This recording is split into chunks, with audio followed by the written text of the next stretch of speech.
Everyone, I'm sure most of you have seen really weird stuff online, like stuff that seems like really bizarre to you and that you just can't really understand. Especially on the internet, people can like share like pieces of their life online to other people, like their hobbies or interests. Sometimes it's good, but you can turn like your niche talent to like something popular that attracts a fan base and that makes you popular online. But of course, this can also be the opposite, because people like share like their secret lifestyle, but still stay like quite small on the internet. In the sense that they won't really attract like a fan base, so like not many people know about them. Which makes it weird when you come across like stuff like that, because like you won't have like, a lot of context because not people have talked about them. And this is exactly similar to what I found with a Japanese YouTube channel called I Want to Be an Animal, with the owner having the nickname Toko. And the reason why he only has a nickname is because he doesn't want to like share like an actual identity on the internet, because he's not really proud of what he does on his channel, which is videos of him cosplaying as a border collie in a suit. And every single video is him pretending to be a dog, like doing tricks or like eating dog treats. He's extremely dedicated to this act, because at no point from like whatever videos I've seen has he ever broken character, and he just like completely stays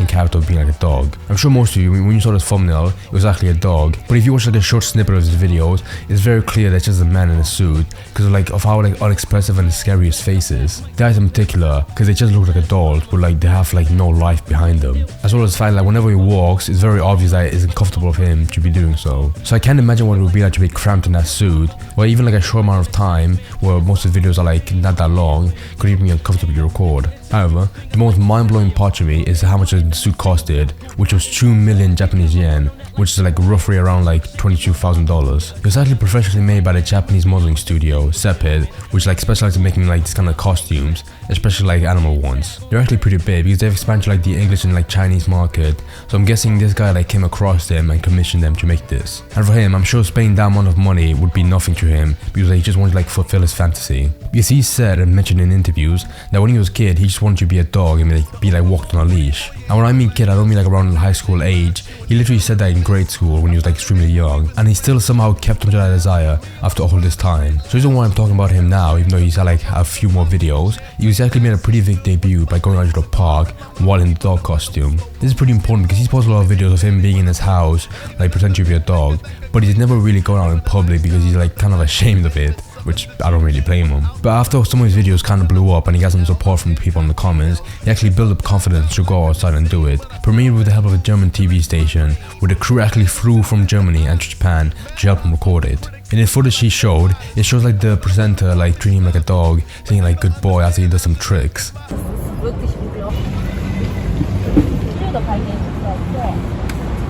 Yeah, perfect.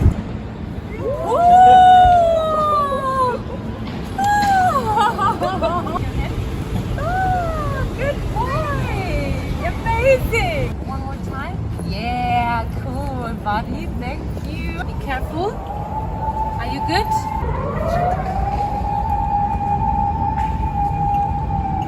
I'm going to be honest, this is really uncomfortable to watch, because it's really hard to shake off the fact that it's just a man in a costume, especially when you see him from the front where he's really wide on the sides, so it's just very clearly someone cramped into that suit. It was pretty nice of the presenter to like help realize his fantasy, but I'm sure for her it wasn't easy to record this, and for the camera crew as well, who was just standing there. Later on, other dogs and owners come up to him, which is kind of funny because there's one dog that's very clearly confused by what he is, as if he knows that what he's looking at is technically a dog, but like by the smell and like the way he acts, he knows it's not normal. But by far the weirdest part to me was when like the people actually walked up to him and was like greeting him, which is kind of surprising to me because I wasn't expecting him to be like so like opening to him. You can see when they go up to him and pet him, so even though they're speaking Japanese, you can still clearly understand that they like him. They even take pictures of him, at which point like he puts on like a little show by like waving at the crowd, which to be honest for me that would freak me out more than anything else.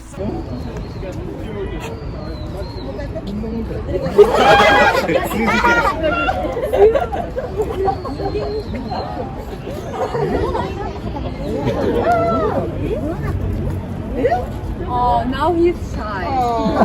Now he's shy.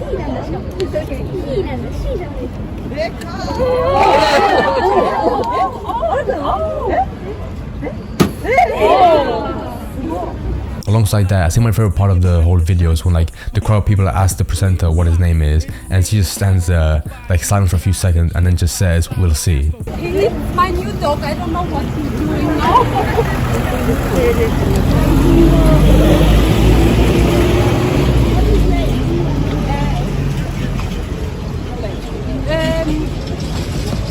Let's see. Which I don't blame her, because it's not like she's had this dog ever since he was a puppy. It's just a grown man in a costume. Which is why this is so insane to me, because it was clearly like not a dog by like the unexpressive face, but people at the park still liked him. And I have to believe the people at the crowd knew it was just a guy cosplaying as a dog, because no dog would be able to like wave at them with their paw, and he was even like responding to them when they're like telling him to do tricks. There's a lot of weird shit that goes on in Japan, so I'm sure for them they won't be like amazed by it because they've seen like other weird stuff before in the past. But I feel like in any other country or place, people would be more freaked out by the dog and just like walk away from him. This video in particular highlighted like how painful the suit looks, because like it's particular, you can see like how short the legs are, which I have no idea how he's able to fit into. And there's even this one point where they take him along in a cart, which I don't blame him, because like I'm sure this is like the longest amount of time he's ever spent in the suit, compared to like the short videos he recorded at his house. At the end of the video, he mentioned he might upload more videos like this in the future, because now he's more comfortable going on in public. So at the very least, I guess you could say like he's doing what makes him happy and like he's not harming people. I think it's bizarre and interesting to see like the fantasy some people have, where they'll like make costume commissions and like be doing like interviews with TV stations. So at the end, the German crew might fly back and like make him pretty popular in Germany by featuring him on the news. So I think more people will definitely find his channel and might even like support him by leaving like good comments on his videos. I just find him interesting because I've never really seen like someone cosplay as a dog to this level, with even having like a costume like this like professional quality. But that's all I really have to say. So hopefully you watch the video and I'll see you next time. Bye.